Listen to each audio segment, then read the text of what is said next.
I wanted to play in a boulder field amongst shifting rocks.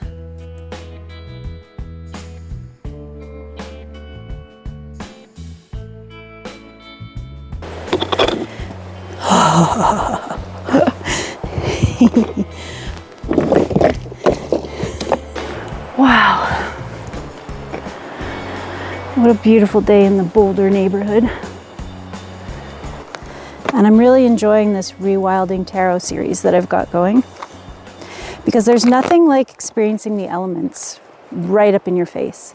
The real concrete ones that you don't have to imagine in your brain. And you know what? Shuffling tarot cards in the field is a skill that I'm going to have to develop. Oh well, I'm gonna have to get creative. So there's this movement online called Oika. Or one of his thoughts, I think, is something about there's no perception of reality without it being from within a relationship to something, and particularly in the natural world. And I think he calls that an ecological view of reality and an ecological view of the universe and our place in it and how we came from it, and also how we got taught by the land, which I find super fascinating. So what I'm finding, just by an off chance, is that I decided to do this Rewilding Tarot series because I wanted to be with the elements firsthand. And I love the symbolism of the elements in tarot. You know, fire, water, earth, air. They're very present in all of the symbolism, and we use qualities of those elements when we think about interpreting the cards. But there's nothing like being with those elements, like up close and personal. I mean, it just seems to change the fabric of my being just sitting here. And I tried to do it when I lived in the city and spent all my time in buildings and on concrete. I mean, I am a very visual person. I have a vivid imagination. I'm really inspired by nature, so I can connect to nature anywhere I am. That's completely possible. And I also enjoy the view that cities themselves are environments worth cultivating and making beautiful, and that they can also be very valuable human sanctuaries on the planet. But for me, when I'm seeking sanity, connection to myself, I think this for a lot of humans, there's nothing like going back to raw nature. And what's funny is, so this idea, back to this idea in Oika, what he says is that the land taught us how to make tools. It was by our brains interacting with rock and with metal, and the structures themselves told us how to go about making tools.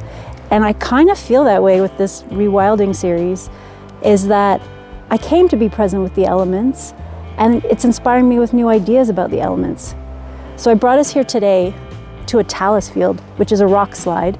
And right now I'm in a high elevation mountain basin in the East Kootenays in Canada.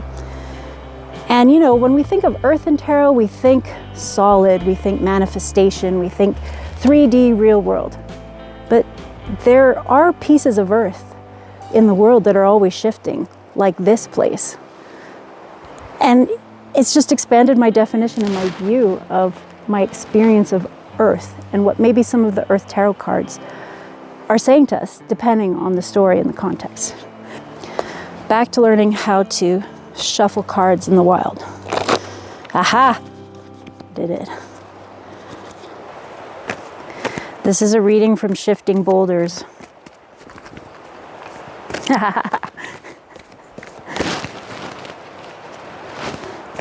This is a reading from a beautiful sunny day.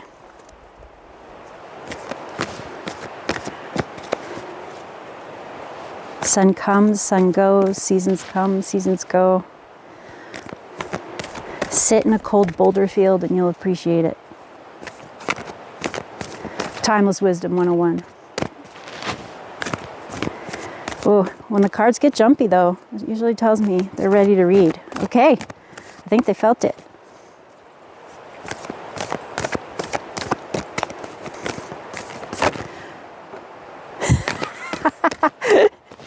Okay, it's definitely ready. Let's pull 5 cards, starting with that one. cheeky little bugger. What do my people need to hear from full moon Taurus energy? I'm going to start by reading the oracle card, which is the theme of the reading. To whom am I comparing myself right now? What you're able to see in another is only visible because it's within you, ready to be brought out. Shine light on this feeling of not enough and see the truth. All that you need and want is within you. Today, stop comparing, start creating.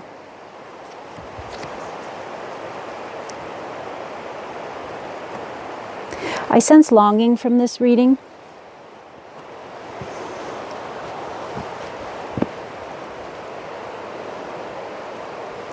There's longing for a partnership with someone.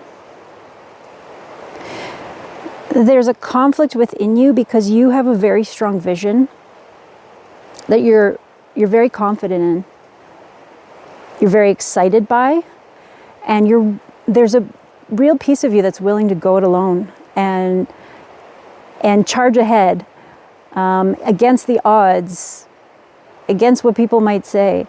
And you actually kind of know inside that you're going to do it. It could be a long road.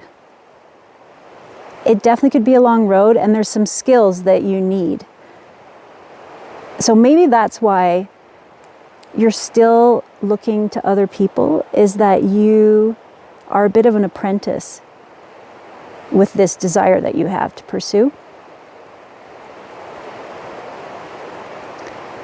And it seems that you come from being quite close to another person. I am kind of deeply feeling that it's about one personal relationship, and that in the past, you thought that relationship was going to go the distance. And in the beginning, it seems that in this relationship, you were very on the same page. And there was happiness, and you could see a future. And your soul craves that. And there's no question that that dream is for you with another person. Even if it's not completely working out right now.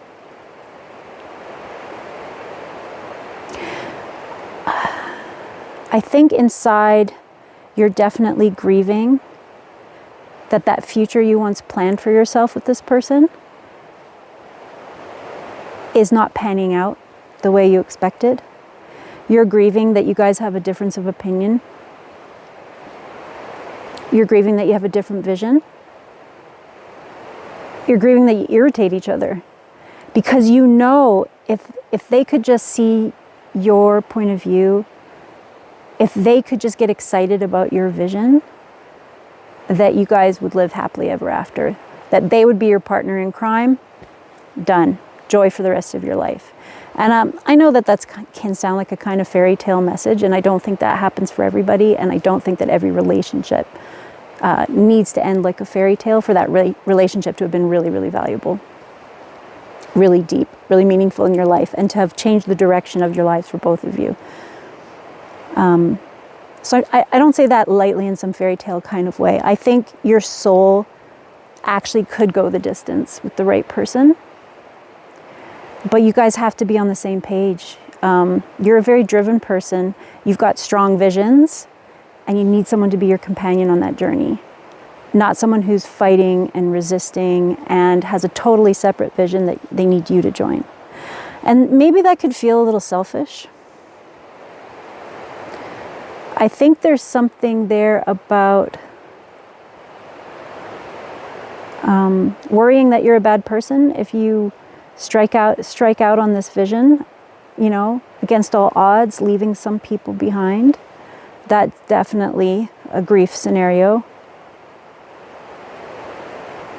But I'm really getting a vibe of older you from this reading. I'm really getting a vibe that this calling that you feel inside is actually you 3 decades from now looking back, telling you this is the right way to go.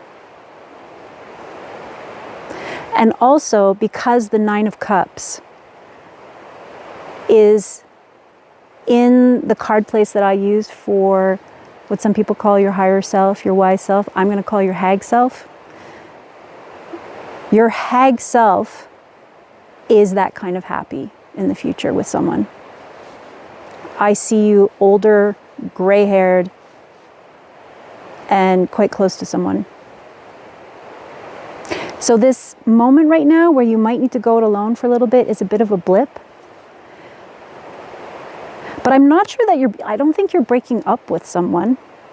And this someone doesn't have to be a romantic person. This could be a really important friendship to you. This could be a business partner. This could be a family member that's really important to you. I just feel like you're taking a step back, and the word sabbatical comes to mind. I see the Four of Swords, which is a card of rest. I call it the sabbatical card. And actually, it's really cute in this card, in this particular card. I think those are badgers.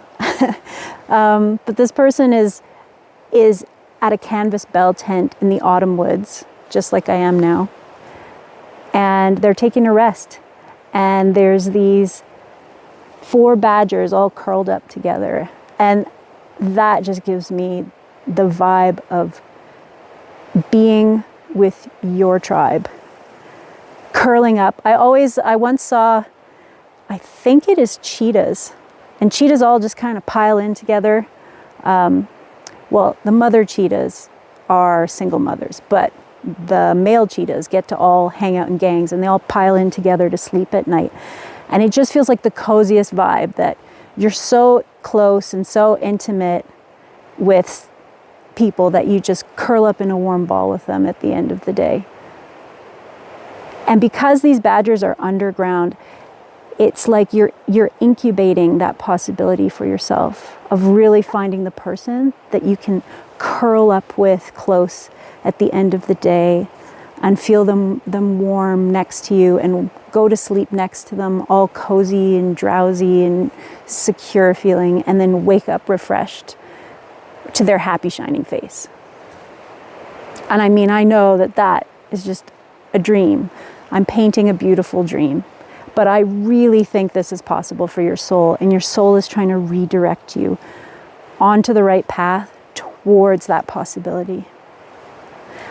And like I said, I don't see breakup in this card. I see you grieving that what you once had with a person has changed and shifted, and you guys are reorienting to each other. And that means you need to step away and take this sabbatical and pursue something that you're really into and see where it takes you and feel empowered by that. And then you may come together with that person, or you may find new people. But don't be afraid to make that shift right now and take that step sideways, because it's really going to take you to the people you're meant to be with. Lastly, I'll say, don't let anybody else's vision, don't let anybody else's critiques throw you off what lights you up. The knowing you get that you're on the right path is because you're freaking excited to be on that path. And it doesn't matter if you make mistakes on that path. Like, mistakes are not a problem. They're for learning. They make you stronger. They're a pain in the ass when they happen, and they cost time and money. But that's it. That's all it is. It's not important. It's not life or death. So there is that you really respect the opinions of this person that you've been with for a while.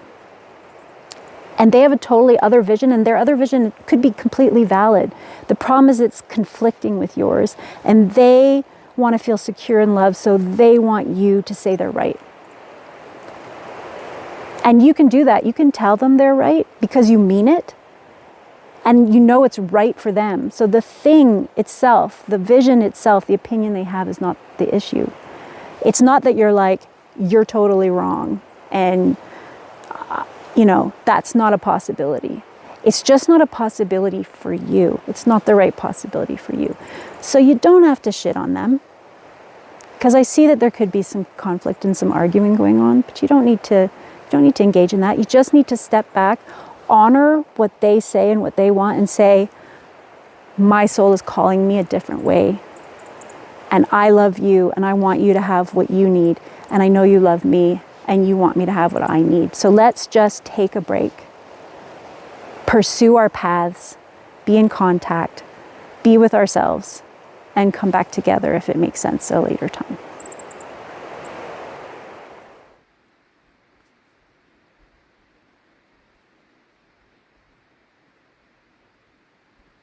All right, time to find a way off this mountain.